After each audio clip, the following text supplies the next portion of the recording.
श्रीमद्भागवते महापुराणे चतुर्थस्कन्धे अथ एकादशोऽध्यायः। मैत्रेय उवाच निशम्य गततामेवं ऋषीणां तनुषिद्रुवः सन्दतेऽस्त्रम् उपस्पृश्य यन्नारायण निर्मितं सन्तीयमानये तस्मिन् माया गुह्यक निर्मिताः क्षिप्रं विनेशुर्विदुर क्लेशाज्ञानोदये यता तस्याशास्त्रं धनुषि प्रयुञ्चतः सुवर्णपुङ्का कलहंसवाससः विनिसृता आविविशुर्द्विषद्बलं यतावनं भीमरवाक्षिकण्डिनः तैस्तिग्मदारैः प्रदेन शिलीमुखैः इतस्ततः पुण्यजना उपधृताः तम् अभ्यधावन् कुपिता उदायुधाः सुपर्णमुन्नद्दपणा इवाहयः सतान् पृषत्कैरभिधावतो मृदे निकृत्त बाहुरुशिरोदरोदरान् निनाय लोकम् परमर्कमण्डलम् व्रजन्ति निर्भिद्य यमूर्ध्वरेतसः तान् हन्यमानानभिवीक्ष्य गुह्यकान् अनागसश्चित्ररतेन भूरिशः औत्तानपादिम् कृपया पितामहो मनुर्जगादोपगतः सहर्षिभिः मनुरुवाच अलम् वत्सातिरोषेण तमोद्वारेण पाप्मना येन पुण्यजनानेतानवधीस्त्वम् मनागसः नास्मत्कुलोचितम् तात कर्मैतत् सद्विगर्हितम् वदो यद् उपदेवानाम् आरब्धस्ते कृतैर्नसाम् नन्वेकस्यापराधेन प्रसङ्गात् बहवो हताः भ्रातुर्वदाभितप्तेन त्वयाङ्गभ्रातृवत्सलः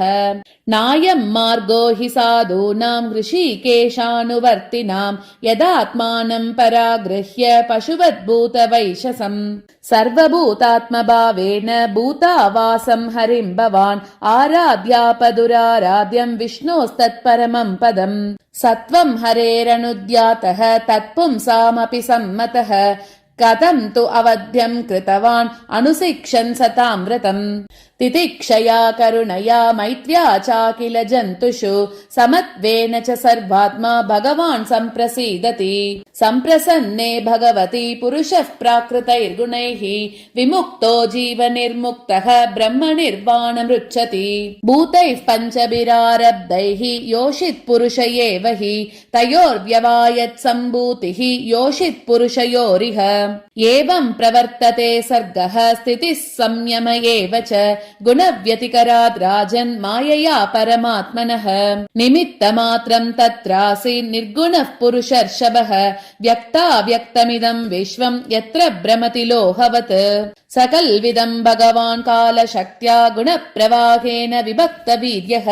करोत्यकर्तैव निहन्त्य हन्ता चेष्टा विभूम्नः खलु दुर्विभाव्या सोऽनन्तोऽन्तकरः काल अनादिरादिकृत् अव्ययः जनम् जनेन जनयन् मारयन् मृत्युनान्तकम् न वै स्वपक्षोऽस्य विपक्ष एव वा परस्य मृत्योर्विशतः समम् प्रजाः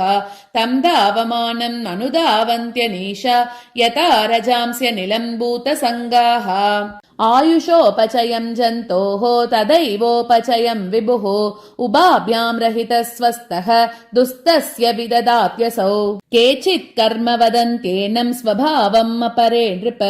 एके कालम् परे दैवम् पुंसः काममुतापरे अव्यक्तस्य अप्रमेयस्य नानाशक्त्युदयस्य च न वै चिकीर्षितम् तात को वेदात स्वसम्भवम् न चैते पुत्रकः भ्रातुः हन्तारो दनदानुगाः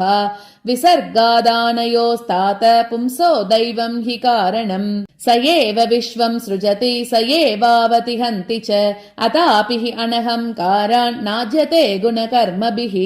एष भूतानि भूतात्मा भूतेशो भूतभावनः स्वशक्त्या मायया युक्तः सृजत्यत्ति च पाति च तमेव मृत्युम् अमृतम् तात दैवम् सर्वात्मनोपेहि जगत्परायणम् यस्मै बलिम् विश्वसृजो हरन्ति गावो यथा वै नसि धामयन्त्रिताः यः पञ्चवर्षो जननीम् त्वम् विहाय मातुः सपत्न्या वचसा भिन्नमर्मा वनम् गतस्तपसा प्रत्यगक्षम् आराध्य लेभे मूर्ध्निपदम् त्रिलोक्याः तमेन मंगात्मनि मुक्त विग्रहे व्यपाश्रितम् निर्गुणमेकमक्षरम् आत्मानमन्विच्छ विमुक्तमात्मदृक् यस्मिन्निदम् वेदमसत् प्रतीयते त्वं प्रत्यगात्मनि तदा भगवत्यनन्त आनन्दमात्र उपपन्न समस्तशक्तौ भक्तिं विधाय परमां शनकैरविद्या ग्रन्थिं बिभेत्स्यसि ममाहमिति प्ररूढम् सम्यच्चरोषं भद्रं ते प्रतीपं श्रेयसां परं श्रुतेन भूयसा राजन् अगदेन यतामयम् येनोपसृष्टात् पुरुषात् लोकवुद्विजते भृशं न बुधस्तद्वशं गच्छेत् इच्छन्न भयमात्मनः हेलनं गिरिशः भ्रातुः दनदस्य त्वया कृतं यज्जग्निवान् पुण्यजनान् भ्रातृघ्नान् इत्यमर्षितः तं प्रसादय वत्साशु सन्नत्या प्रश्रयोक्तिभिः न यावन्महतां तेजः कुलं नोऽपि भविष्यति एवं स्वायम्भुवः पौत्रम् अनुशास्य मनुर्ध्रुवं तेनाभिवन्दितः साकं ऋषिभिः स्वपुरं ययौ